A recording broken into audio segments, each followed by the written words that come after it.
The fact that the death toll here jumped from 16 to 34 shows you that there's still a lot unknown about the extent of the suffering here.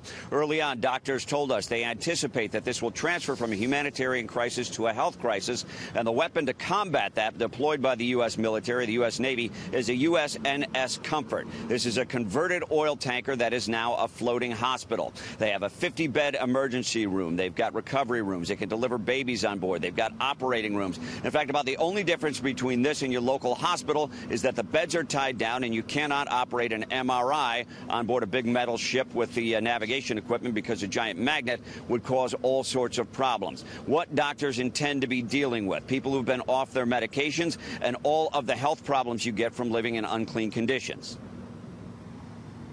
Diarrheal disease can be a problem. Down here in Puerto Rico, dengue is a mosquito-borne disease, and other mosquito-borne diseases can go up as well, and they're at risk certainly for the crew and people who travel here, as well as the local populations.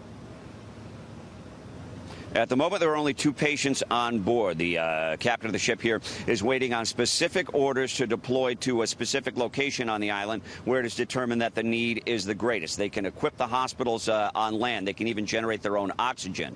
On the top of the ship is a flight deck. There are 2 helicopters on board. They can land as many helicopters as they need with the helicopters coming and going. And if you look at the starboard side of the ship, there are patient tenders that look like lifeboats. Think floating ambulances. It's one way they can get patients on board. They say they can treat up to 200 to 300 patients a day here.